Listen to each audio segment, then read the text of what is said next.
You tell me when.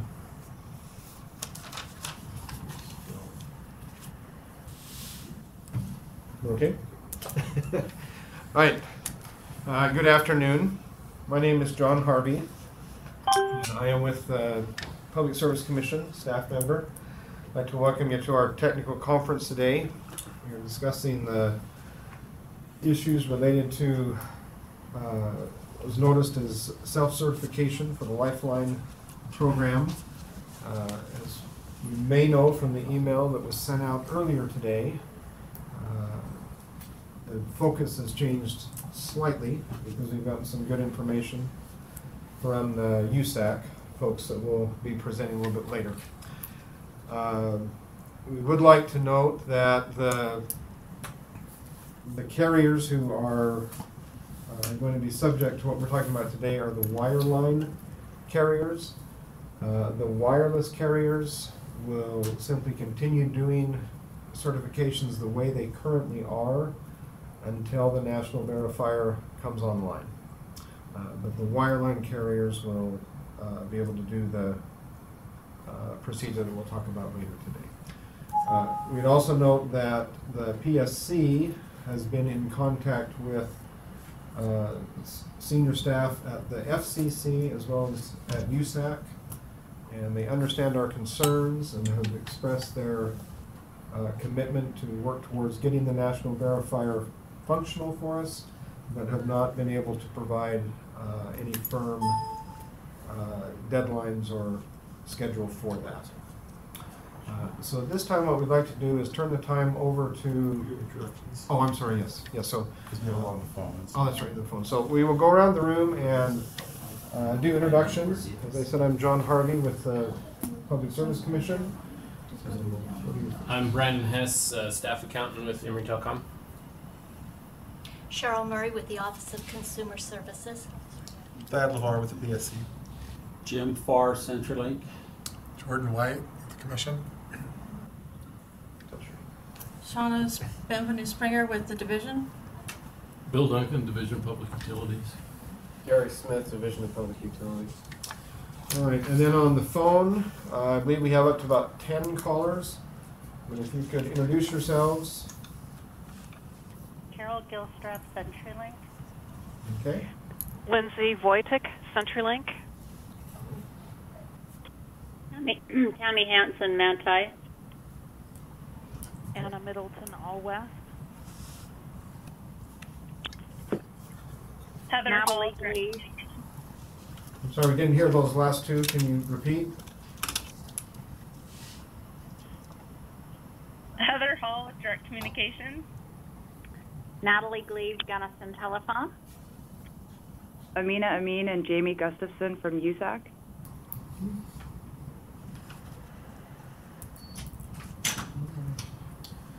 Anyone else on the phone?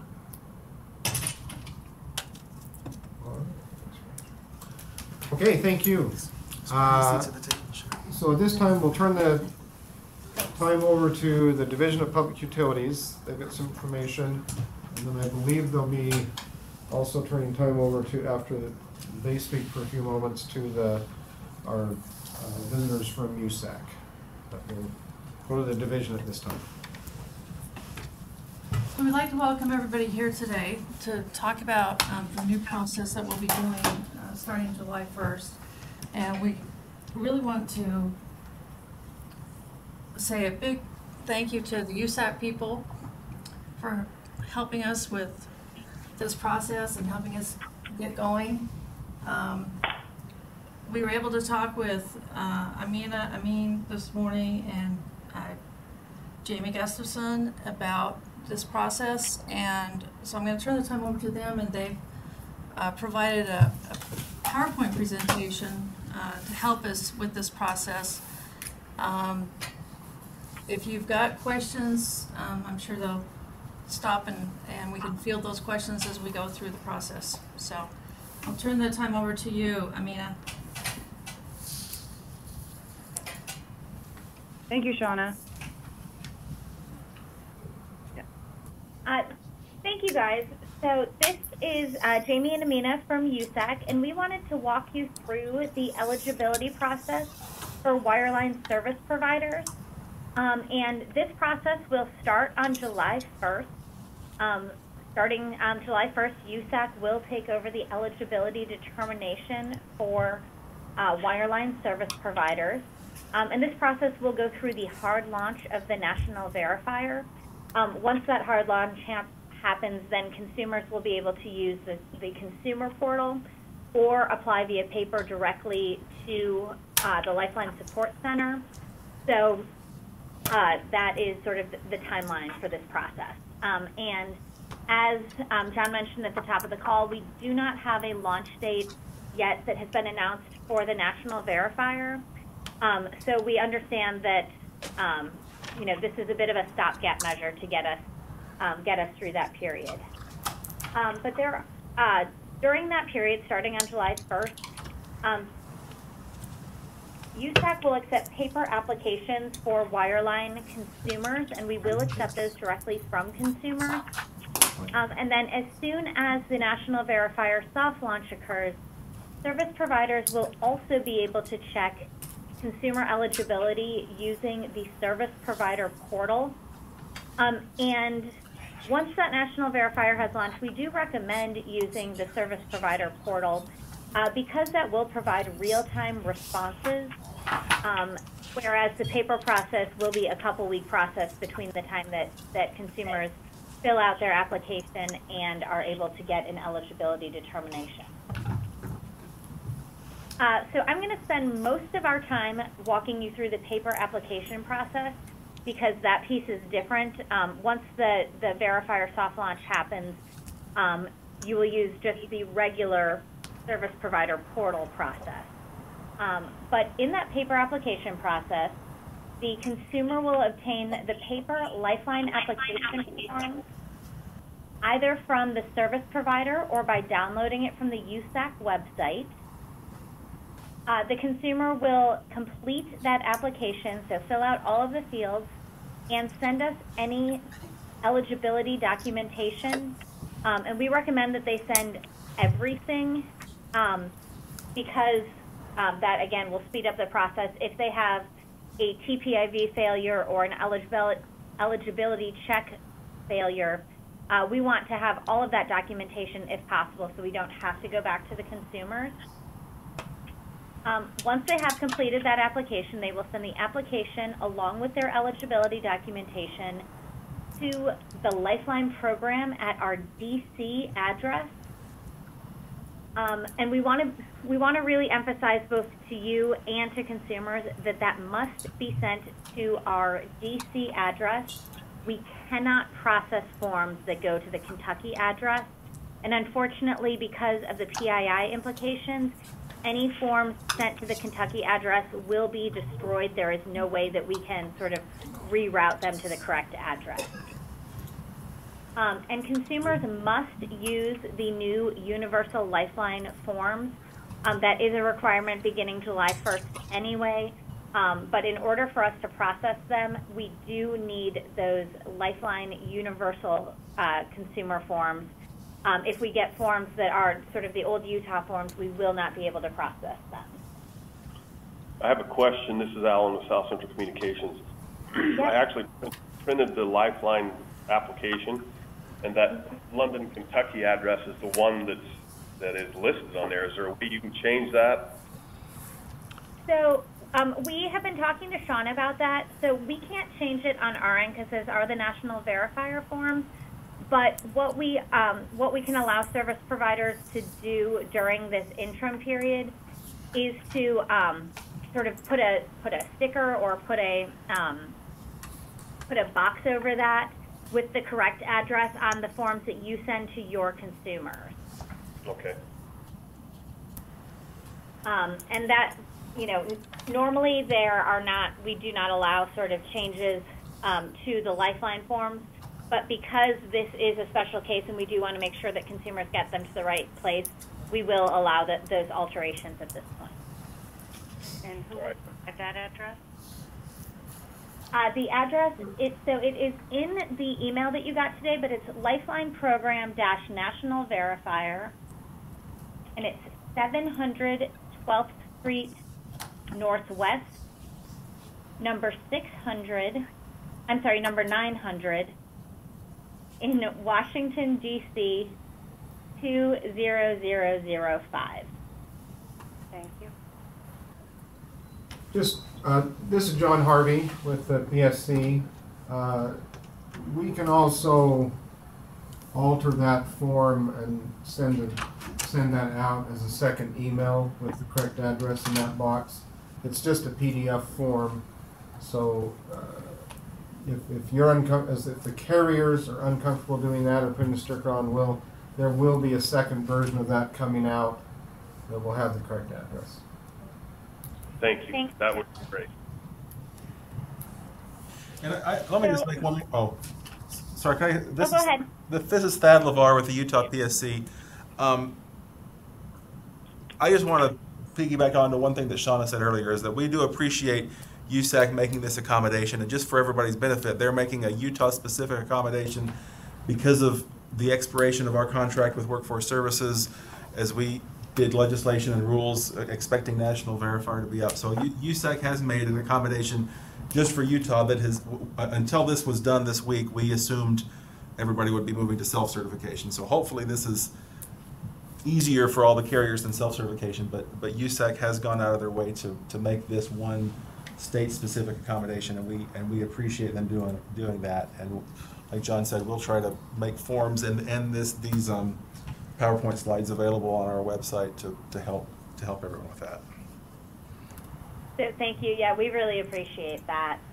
And one thing that I really want to encourage service providers and ask service providers to really encourage their consumers is the email field is an optional field on the application process, but consumers who do include an email will get a much faster turnaround time, particularly if we need additional documentation from them. So we really would strongly encourage you to encourage your consumers to, if they have access to an email, to include that in the process, because otherwise we're going to be going back and forth with them via mail, which will obviously increase response time. So once USAC receives those applications, we will review the consumer application and make an eligibility determination. If we are able to deem the consumer eligible for the Lifeline program, based on the information that they shared with us, we will go ahead and send that determination back to the consumer. If we are not, for whatever reason, if there are failures that are not be corrected with the documentation they sent, or they, for example, sent documentation for a program that is not eligible, we will reach out to those consumers directly using their preferred contact method and ask them to send us additional information. And then once that additional information is received, we will review it and make that determination. So again, once we have that eligibility determination, USAC will reach directly out to the consumers themselves, and then the consumer will have 90 days to enroll in the Lifeline program using that eligibility determination. And I'm going to talk in just a minute about sort of how service providers know that consumers got that eligibility determination. But before that, I wanted to see if there are any questions about sort of this mail-in process.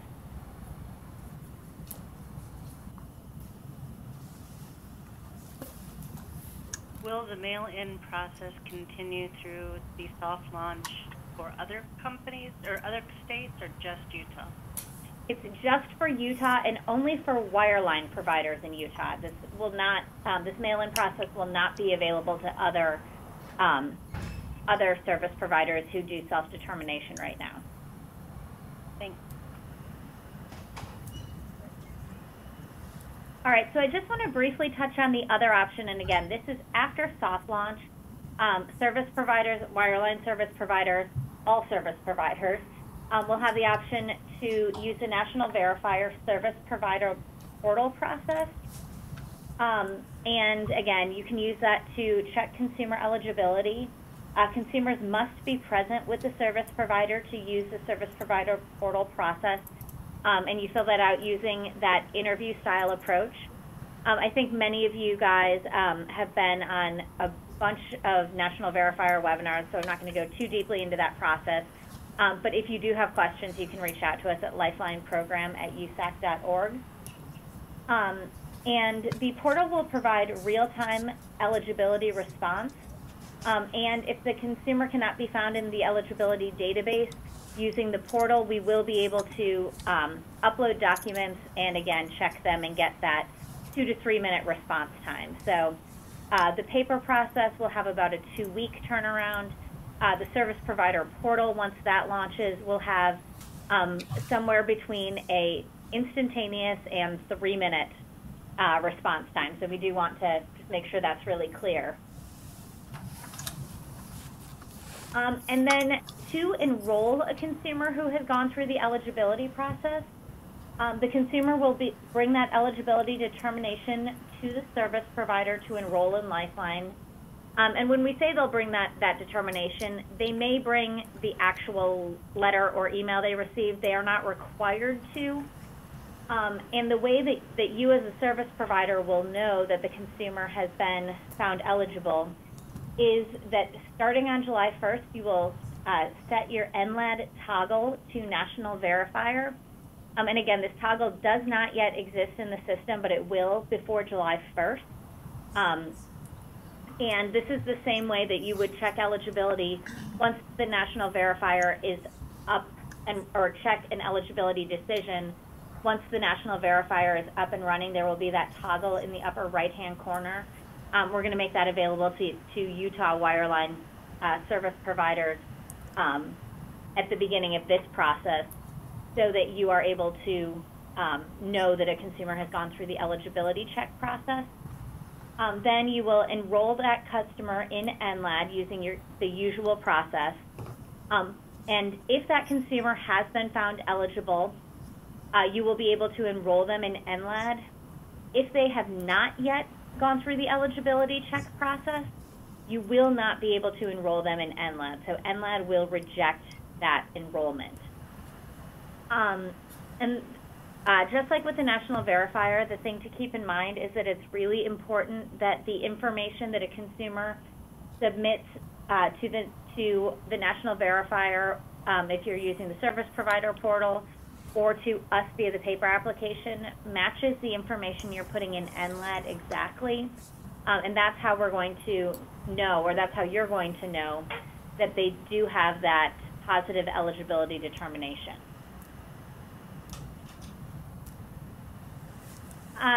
So that is the process. In terms of you guys having information on it, so I know that Shauna sent around that PowerPoint presentation today. We are also updating our website in 2 places. The first is on the USAC Lifeline Eligibility Determination by State page. We will be adding this information, including this PDF that you were sent earlier today.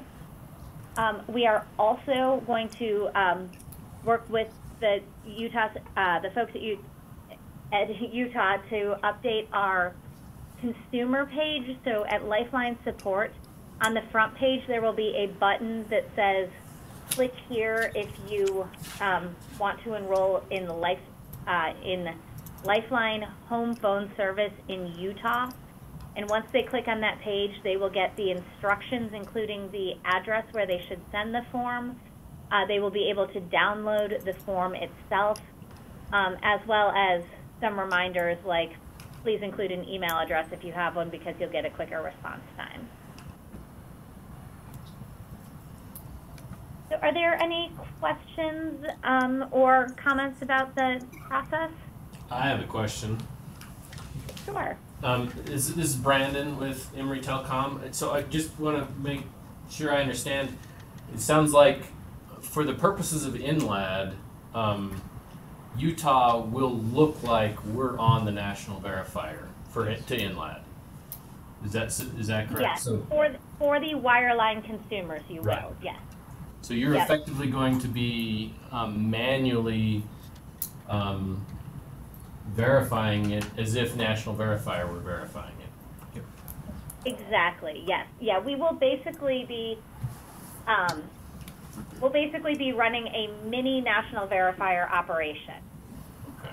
Just for us.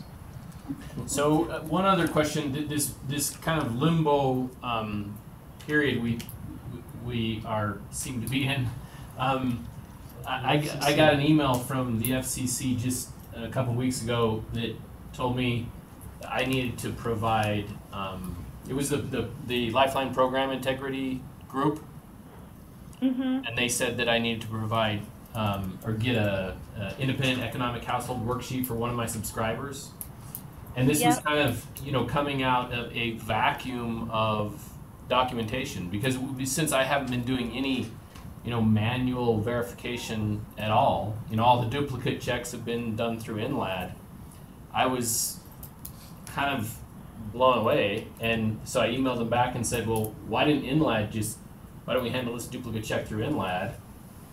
And they responded and said, they couldn't tell me why, but I just needed to get this paperwork. So I started a file as if I'm going to have to start keeping documentation to cover ourselves, but I was really confused by that. Can you kind of explain, is that going to be, are we going to need to cover our own butts now? As far as, like, say, duplicate resolution now, is it going to be kind of handled through you and us?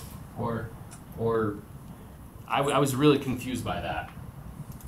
So once the national verifier is live in a state, the service providers no longer have to keep eligibility, any of those enrollment documentation documents. So up until the time that the national verifier launches in a state, though, or any consumers that do not go through the national verifier process. So any consumers, and I'd have to confirm this because I know this is all a little bit sort of sideways to the actual national verifier process. But any consumers who, for example, went through the current process during the soft launch period, so and this wouldn't apply to wireline providers, but anybody who was a wireless provider and did not use the national verifier to determine eligibility during the soft launch period, you are required to hold on to documentation for those consumers. And you are required to hold on to documentation for consumers who enrolled before the national verifier existed for that life of their enrollment in the program plus 3 calendar years. Okay. This is Amina or Jessica? Jessica? No. Oh, this is Jamie. Sorry. None of our carriers currently have any of that documentation because it resides with DWS. Okay, so then this is probably a conversation we have to have offline, because I think that your service providers might be, or your wireline service providers might be in a bit of a different situation then, because they don't have any eligibility documentation. But to be honest, right, I can't speak to that from a program integrity standpoint. Okay, all right. We can have that conversation later. But Okay, great. starting July 1st, the customer will be sending the application to DC, and the documentation will be maintained there. It won't come to the provider. Correct. In other words, instead of the consumer going to DWS, as we've had them done in the past, we're just going to shift it to USAC. Yeah. And the process remains the same. Okay, but for that why simple did problem of Brandon duplicate get resolution, though. Yeah. When did Brandon I mean, who's get- taking ownership of this? Well, that would have happened even if we didn't make any changes, because But that through does, INLAD. I know, that happens because they sometimes don't recognize that we have a state administrator that does the qualification and the eligibility. So they always refer to the carrier first to get that audit information, and then the carrier will go to DWS or myself and say, hey, I need this information, can you help me? And so if it happens at Well, and July I want to 1st. be really, really clear that when USAC does the eligibility determination process, we are going to run all of those tests, or all of those checks. We're going to run the eligibility determination, we're going to run a TPIV check, We're going to run a duplicate household and a duplicate subscriber check, as well as an AMS check. So that's why we recommend that consumers send sort of all of their documentation, because we will be running all of those checks. Okay, so this independent economic household worksheet then would be gathered by you from the very beginning. Right, exactly. If a consumer failed that duplicate household, that is a case where we would then reach back out to them and ask them to fill out that IEH form. So this isn't. So this was this little isolated case of mine. Maybe just a fluke of the circumstances. It was a mistake. Like I said, they should have said, hey, we have a state verifier, that's where it goes. Yeah. Now, if it happens after July 1st, we say, well, actually, there's this other process, we don't self-certify. Okay. So it So it's just doesn't really look a like we're going to timing maintain fluke any then. documentation at all. That's right, yeah, Okay. that's right. That's what I. So, will you follow up to make sure his gets resolved? Thank you. Thanks. Are there any other questions about the eligibility checking process?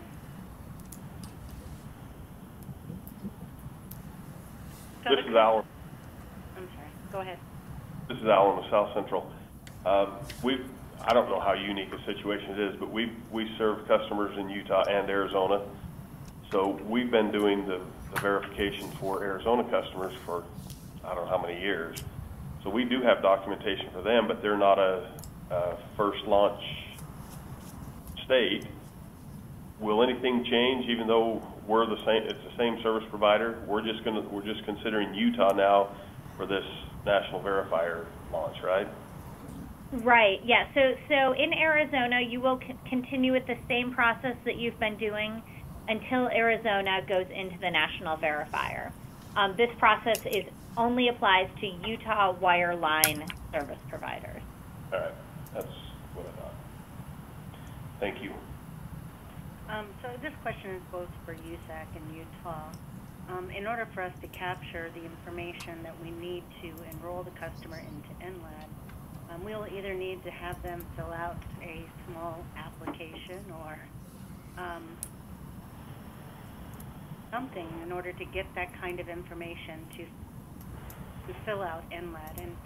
And I hesitate to use our national verifier process because I don't want to confuse our representatives on the fact that it's not just the 6 states, it's just one of the 6 states, and it's not really the national verifier, it's kind of a national verifier. So is it okay if we hire them to fill out a small application so we have the required data to enter them into NLAD?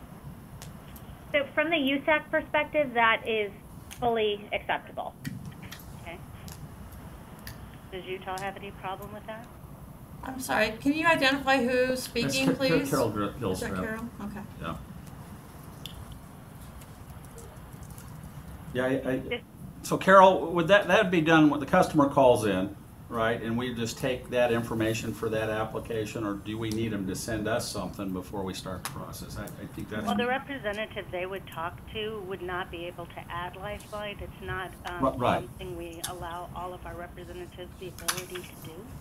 So yeah, we would have to, and of course the call centers that handle Lifeline don't take incoming calls. So we're kind of in a bind with needing to get that information from the customer to the group that would actually enroll the customer in NLAD. So how we are you... have a process ready to go for the national verifier, but it's for all 6 states. It Right. would require a lot of IT work to change that. So how are you proposing that we get the information? So they call into the normal business office, talk to a rep, and they determine they may be qualified for Lifeline. Do we tell them, okay, here's where you can download the form, or do we, they may want us to send it to them? Yeah, I'm kind of working on the fly here, so I haven't really thought that through yet. Okay. Well, and we can, we can talk offline with Shauna too, on the specific process, what we're going to need to do to make sure it happens smoothly. Yeah. Okay. Yeah. Thanks. But I mean, we understand that all the documentation, final documentation has got to go this other way. Right. Just like today, they would go to the, DWS. Yeah, and DWS will continue to do it until June 30th. July 1st, we flip the switch and it goes to USAC. Okay. Now, for those things that, you know, if it shows up on June 30th and they don't have time to complete it, they'll either forward the information to me and I will send it. If it's on old documentation, I'll send it back and have them complete a new form. If it's on the new forms, I'll send it off onto USAC.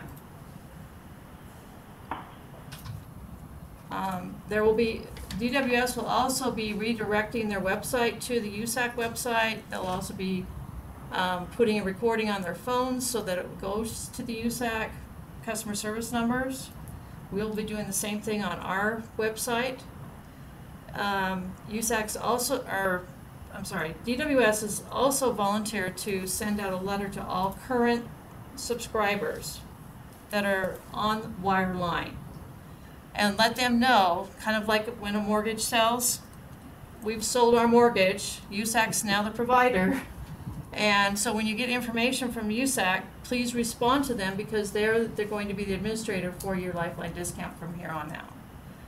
And I think that will help also smooth the transition, so when they start getting information from USAC for recertification purposes, they'll recognize that they need to respond to this request. So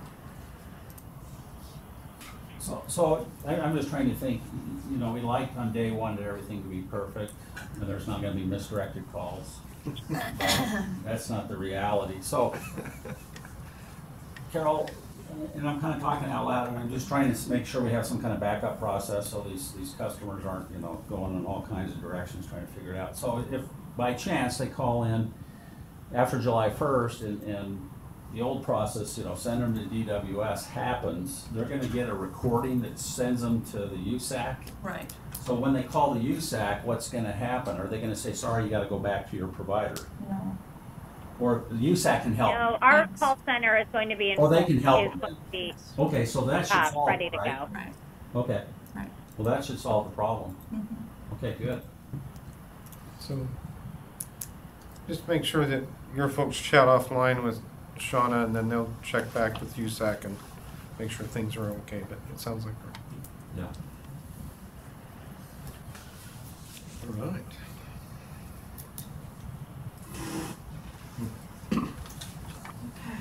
Right, are there any more questions about the process?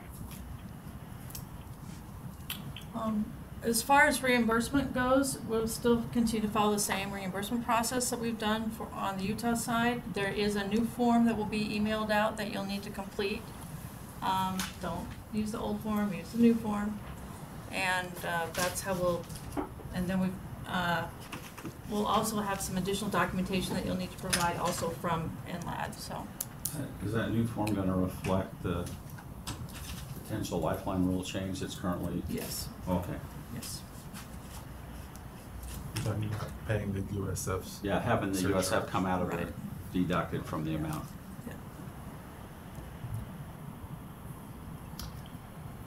Is there anything else? Questions or comments? All right, well, on behalf of the Public Service Commission, I'd just like to thank everyone for attending. And just remind folks that during this transition, if we have some misdirections or snafus, just keep telling yourself that this is way better than doing it yourself. And we again thank USAC and indirectly the FCC for making this available to Utah. I think that will do it. Unless there's anything else anybody has. And if you have questions, please don't hesitate to call me, and we'll find the answers. You know I won't. Okay, well, thank you, and we'll be adjourned. Thanks. Thank you.